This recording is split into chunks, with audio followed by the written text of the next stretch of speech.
Hello, everyone, and welcome to English Pod. My name is Marco. My name is Catherine, and today we're going to continue in our series about job interviews. That's right. And on this occasion, we're taking a look at part 5 of our interview series where we explain why we left our previous job. Okay, and so in an interview, this is a very popular question. Why did you leave your last job? Learn some tools for answering this question in today's dialogue. We're going to take a listen to it first, and we'll be back in a moment.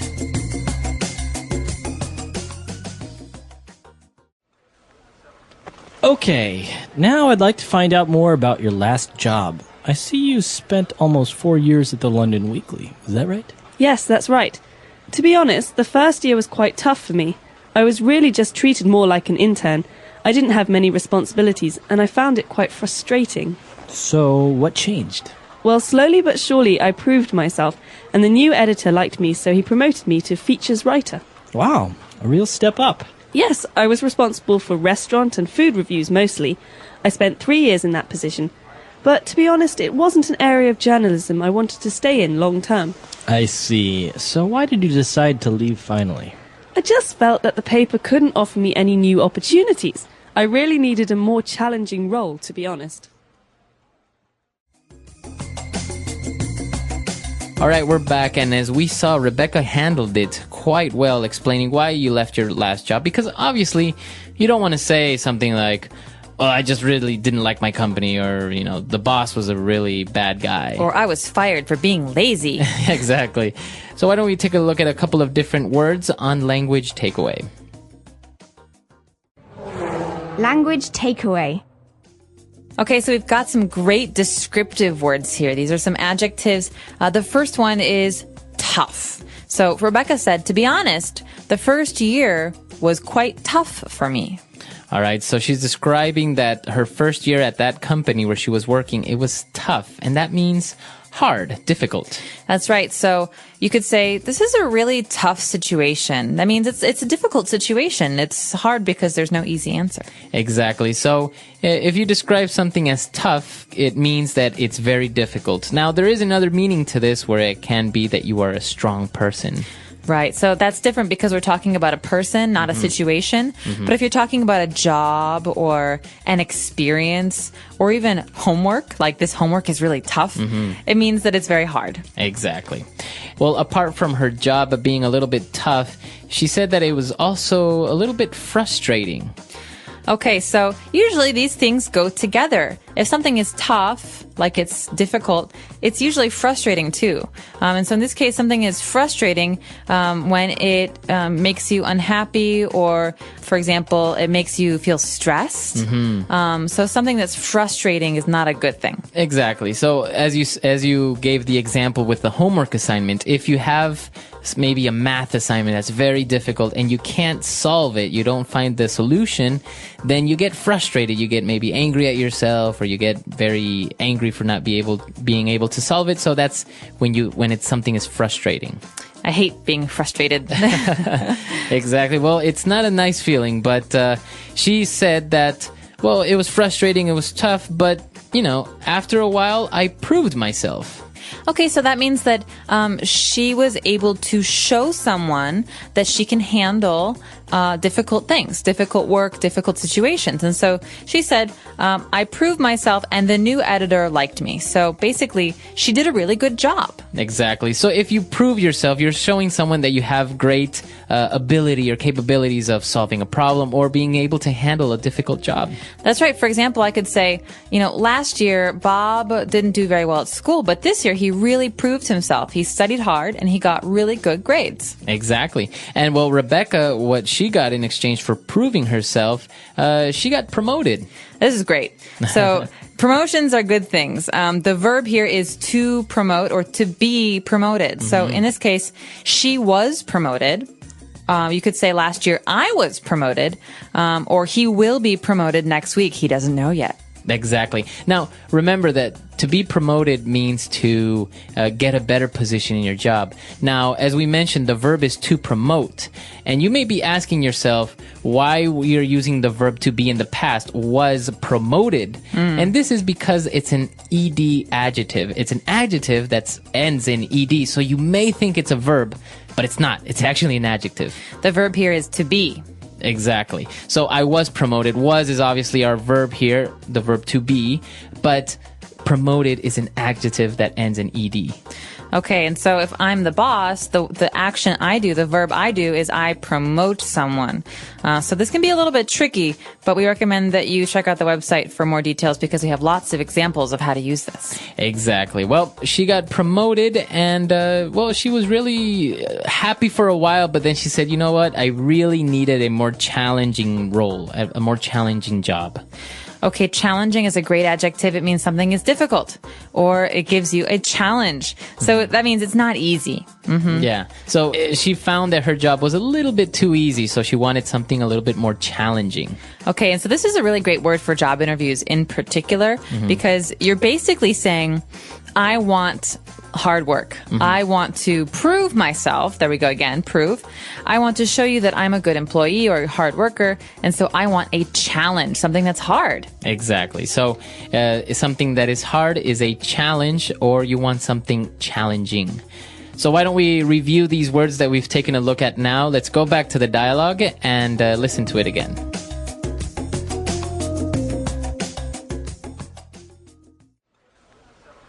Okay, now I'd like to find out more about your last job. I see you spent almost 4 years at the London Weekly. Is that right? Yes, that's right.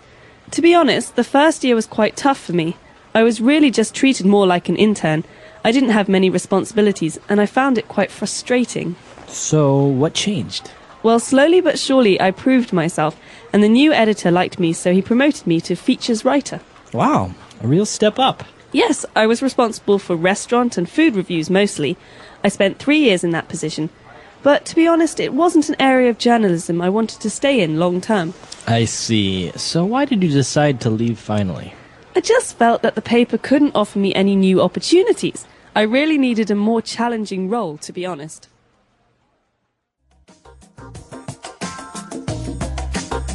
All right, we're back. So now let's take a look at a couple of phrases we picked out for you on Fluency Builder. Fluency Builder. Okay, this first phrase is unusual because it actually happens at the end of sentences. This is very, very common with people who are making small talk or who are doing interviews. This is the phrase, is that right? So basically, you saw that in the first line, Mr. Parsons was talking to her and said, well, I see you spent almost 4 years at the London Weekly. Is that right? So he's ending the sentence with this phrase. So he's making the sentence a question. I see that you did this. Is that right? So he's asking her to confirm the fact that he knows about her because maybe they've never really talked before. So this is a good way for him to ask her to give more details. Exactly. So for example, Marco, I hear that you're from Ecuador. Is that right? That's right. So you, apart from ending the sentence like this, if maybe somebody asks you, is that right? You have to confirm. You have to say, yes, that's right. Or yes. It's also good to elaborate, to give more details. So, Right. yes, I'm from Ecuador. I was born there, but I've lived in the United States. This is a way to give more information because that's basically what the person's asking. Yeah, I think it wouldn't be very good if you're at a job interview and the person says, is that right? And you say, yes, that's right. And then you don't say anything else. So, yeah, basically the point is you have to confirm or deny. You have to say, yes, that's right, or no, that's not right. And then you have to give some information about the question. Exactly. All right. Now, moving on, when Rebecca, again, was talking about her job, she was saying it's tough, and I didn't have many responsibilities, and I found it quite frustrating. Okay, so this is like lost and found, like I lost my hat and I found it later. No. This is what's interesting about this verb, find. We are not actually looking for something, or we didn't actually find something we were looking for. This is kind of a realization, right? That's right. It's like a feeling. So I find this movie boring. That means I think this movie is boring. It's the way that you're thinking about something. That's right. Or you can say, oh, I found Paris to be quite an expensive city. Yeah, pretty expensive. So this is your impression. This is the way that you feel about something. Exactly. So this is another way that you can use this word to find. Now, again, when Rebecca talked about proving herself, she used a very interesting, I would say, phrase, a very popular, well-known phrase, slowly but surely. Okay, so slowly but surely is the opposite of right away. Right? So something that happens right away is immediate. Like, I got promoted right away. But slowly but surely means after lots of time and even hard work, this good thing happened. Or it's usually a good thing, actually. Yeah, it's you're basically saying that you didn't do anything very quickly, but you did it very well. So slowly but surely, I finished building my home. Right, so it didn't happen overnight, but it did happen over time. You can also say this about studying a language. At the beginning, learning English was really hard, but slowly but surely, I became fluent. Exactly. Okay, so slowly but surely. And the last phrase that we have for you today, you may have seen that Rebecca used this phrase, to be honest, a couple of times before explaining something. So why does she say to be honest? To be honest is sometimes something we say in English to fill some space or some time. We call it filler. But it's also a way to introduce something that's negative. So, for example, in this dialogue, she's talking about her negative experiences. My job was tough. My experience was bad. So she says, to be honest, it wasn't the best experience, but I learned from it. She's saying this to introduce some things that are maybe not positive, not happy things. That's right. So it's another way of saying, look, I'm going to tell you the truth. It may not be something positive, but, this is what happened. So to be honest, I didn't really like my last employer or something like that. Right. Well, you can even talk about this with your friends. So, hey, Marco, did you like that movie, Shutter Island? To be honest, I didn't really see it. Oh. I fell asleep. Or you could say, to be honest, I didn't love it. I didn't really like it. Exactly. So it's a very good phrase, but don't overuse it. I think sometimes you get into the habit of using it all the time, and just like. Yes. I went to the movies yesterday, to be honest, So try to keep these fillers, as you described them, to a minimum. So don't really use them too much. Yes. Say thoughts and ideas, nice action verbs, not too much fillers, because sometimes, especially in an interview, it makes people think that you don't really know much to say. Yeah, exactly. Okay, so let's listen to the dialogue for the last time, and we'll be back to chat a little bit more.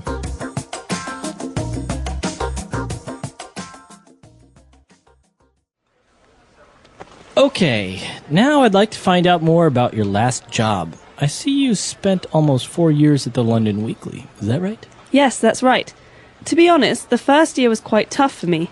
I was really just treated more like an intern. I didn't have many responsibilities, and I found it quite frustrating. So, what changed? Well, slowly but surely I proved myself, and the new editor liked me, so he promoted me to features writer. Wow, a real step up. Yes, I was responsible for restaurant and food reviews mostly. I spent 3 years in that position. But to be honest, it wasn't an area of journalism I wanted to stay in long term. I see. So why did you decide to leave finally? I just felt that the paper couldn't offer me any new opportunities. I really needed a more challenging role, to be honest.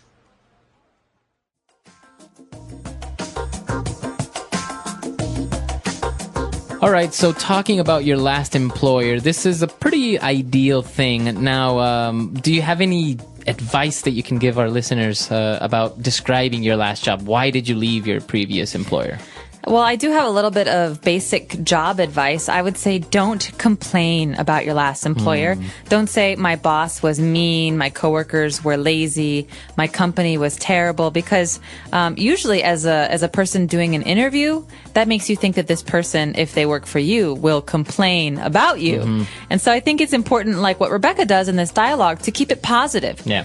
Every negative situation can become a positive experience. So the job was tough, but it was a good challenge, right? Or, but she learned how to do many new things. Exactly. I think this is important for anybody in any language, but in English especially, to use some of these phrases and to say, I really like a challenge, or I didn't feel this was challenging enough, things like this, as opposed to, my old boss is so mean. He made me work on the weekends. Yeah. That company is so terrible. I mean, that kind of stuff no one wants to hear. Yeah, exactly. And I think it's not really useful because even if the company is the competitor, so you don't really get any extra points for giving them like the dirty secrets of what was going on in the company. Maybe saying, oh, my coworkers, they were just so mean to me and stuff like this. Yeah, no, it makes you seem like a complainer, and no one wants to hire a complainer. Exactly. All right, so this is an interesting topic. We would like to hear from you. So come to EnglishPod.com and tell us, why did you leave your previous employer? Or just let us know about some of your interview experiences or some of your interview questions. We're happy to help you out. We'll hope to see you at the website. All right, we'll see you there. Bye. Bye.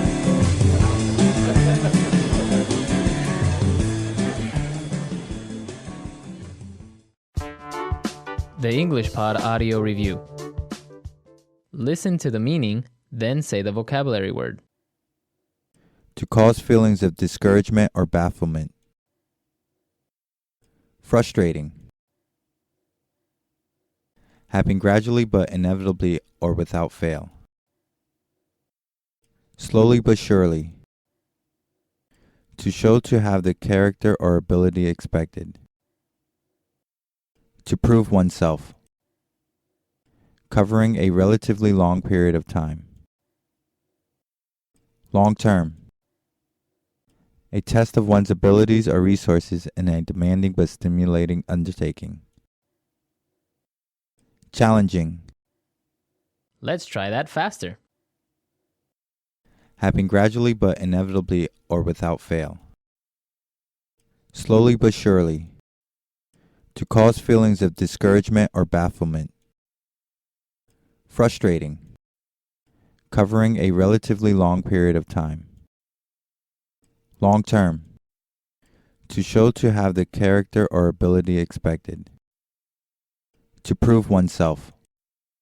A test of one's abilities or resources in a demanding but stimulating undertaking.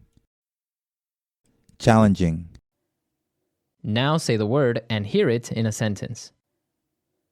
Frustrating.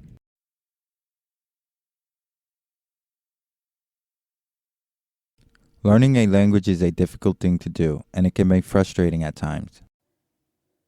Frustrating.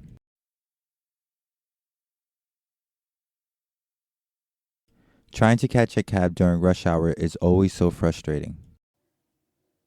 Frustrating. This is so frustrating. My computer keeps crashing. Slowly but surely. The world is emerging from the recession slowly but surely. Slowly but surely. Our customer base is growing slowly but surely. Slowly but surely. Slowly but surely, the elderly man walked down the street. To prove oneself.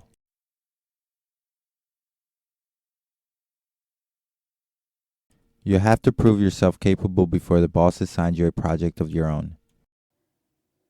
To prove oneself.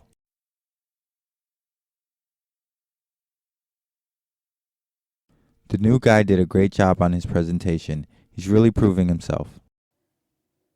To prove oneself.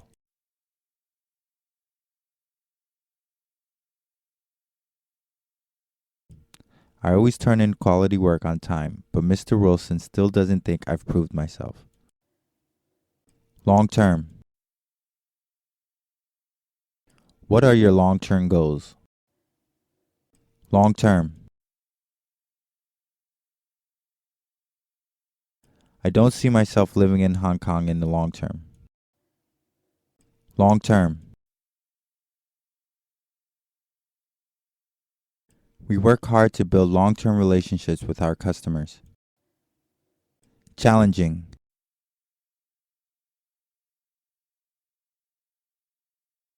I know work with Sally can be challenging at times, but she's very talented. Challenging.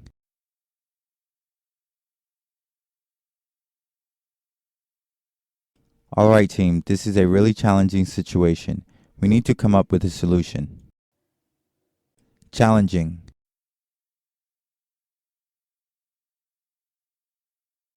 John hopes to take on a more challenging role within the company soon.